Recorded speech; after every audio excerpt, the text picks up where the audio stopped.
So now that Love is Blind season 2 is over, it is time to get into what happened after the altar.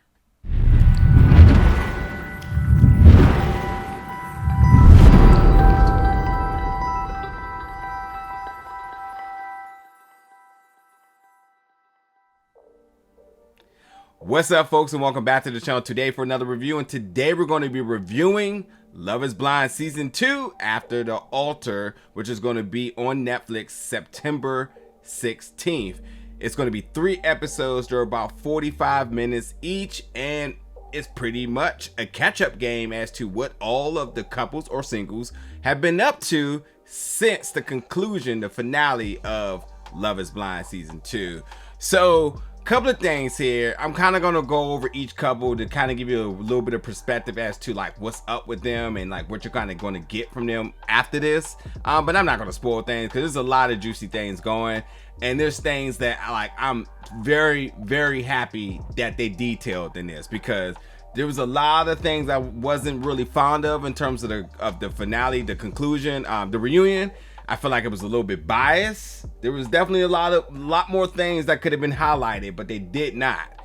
They really went in on Shake, as they should, but there was definitely other toxic things that were happening. So I am here to say that after the altar, they certainly covered the things that they needed to have covered. So there's that. The other thing is that we're getting this cast, we're getting them on like a little bit of an interview screen. It's on for real. I don't know why they just didn't do this on a practical backdrop, but they did it on a green screen. And like when they're sitting in front of this green screen and they're like, you know, giving some narration or, you know, extra details as to the different things that transpired after the altar, it looks kind of cheesy to me. I really don't know why they went with the green screen here when they literally could have used any practical backdrop and it would have been nice. I don't know why it bothered me so much, but it did. It just, for whatever reason, just made things a little bit cheesy. But nonetheless, let's get into each of the couples real quick. Now, Iyanna and Jarrette. Now,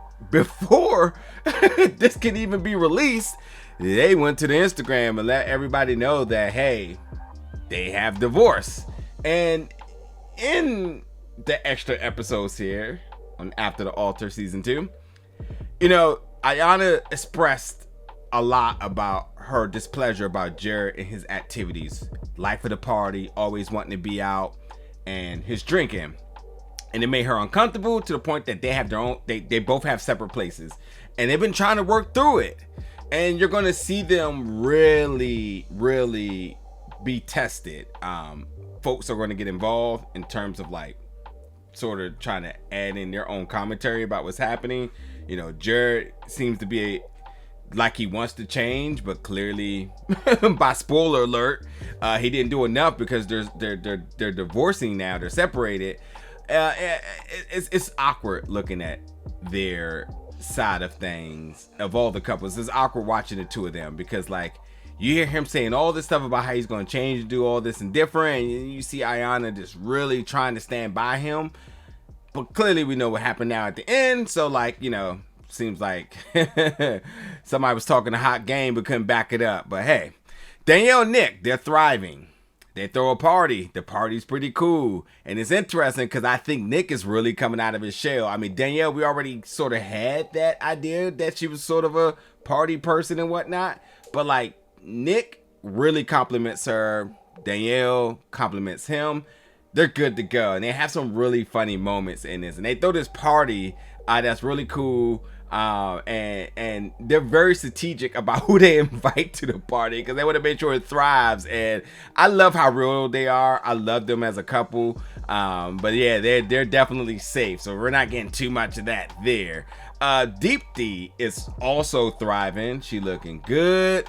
She is very confident. First of all, let me just say this, there's not a Shake sighting at all, so don't have to worry about that. But there was a little bit of an element at the end of season 2 of Love is Blind that one started to wonder what if, and that what if totally gets explored here. And I really love her love story in this. Yes, she gets a love story. Natalie is toxic, Shayne is toxic, and I think that's all I got for that. Like they brew up more stuff. Like that's just what it is. And yeah, I'll be back on Shayne in a second. Now, Mallory and Sal. Sal obviously said no, and everybody was wondering why. Well, he tells us why. And Mallory is still very much lonely. But she seems to be in good spirits, but she's also really put in tough situations because Sal has moved on. Sal has brought his significant other around. Mallory's kind of just like, I don't know how to feel. I mean, no one was wanting to create drama. They haven't talked, so things are a little bit awkward. But, you know, I think that Sal and his new partner, they handle it really well. Sal is totally in love. I think his new partner absolutely matches his energy. I think they're thriving. You know what I mean? From what we see on TV, they look to be doing really well. And then Mallory, again, I feel sorry for her. Knowing about what happened is a little bit problematic. But I'm not gonna say Sal's completely off the hook as well too. There's a little bit of elements. There's a little bit of elements of Sal that still makes me a little bit curious about why that didn't work, but we'll see. And then there is Shayna and Cal. Well, Shayna is problematic. She is toxic. She has thus moved on. She got her a Christian as she wanted, and her and Shayne are BFFs. And I gotta say, like, I don't think there's anything wrong initially with how they present themselves as just friends, but knowing everything we know from season 2, knowing this other bit of commentary that's going on with them in this, it's again, they're both toxic. And like, there's literally like, no one can convince me otherwise. They're both toxic. I also think Natalie's toxic. I think it's good that none of that worked out. You know, I thought Shayna was a home wrecker. Casted doubt on their relationship. I think Natalie had her own issues. I think Shayne had a little bit of issues too. I mean, there's a big issue that goes on between Shayna and not Cal. And have I been saying Shayna? There's a big issue that goes on with Shayne and Natalie that everybody addresses. Like the last few minutes of the 3rd episode, everybody is definitely like, I don't know, like somebody's lying about something. And yeah, it's pretty, my suspicions about Natalie's definitely was confirmed. I was a little bit like 50-50 on Shayne, but definitely he's toxic, and Shayna is a home wrecker. She has her new guy. I guess that's working. They also got like a weird relationship too. Like I can't even fake. They do this thing that I think is just really weird, but I don't know. And Cal, yeah, Cal. I don't know what to say. I listen. We all know that he has a friend in Deepti, and they are really, really, really cool. And while we as the fans want them to possibly be together, they are truly sticking to their friendship, or are they? And I can't help but to like root for them for a win here. And that is explored in this. So, you know, overall, you're getting a lot of different things. I mean, they're going to have some fun. There's going to be a lot of drama. There's definitely going to be a lot of clarity in some situations. Deepti has an amazing arc in this. You know, Shayna, again, I think is toxic, but, you know, her having a significant other now, I'm happy for her. You know, Sal and his new girl, I'm digging it. Mallory, I'm rooting for her. Hopefully she finds something. Natalie, don't have anything for her. There is not a shake in sight. I cannot believe I haven't tongue twisted that. Danielle and Nick, I need an invite to their next party. And Iyanna and Jarrette, I don't know. I really love Iyanna, and I gotta commend her for sticking around for what she has done.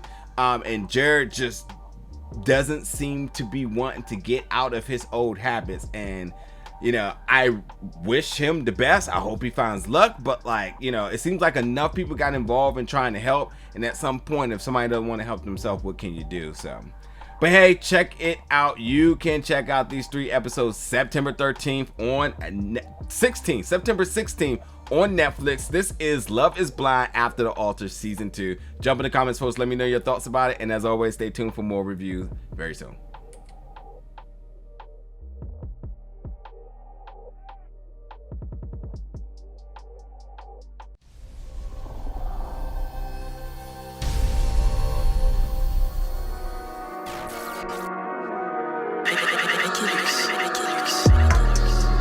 Big gold bell.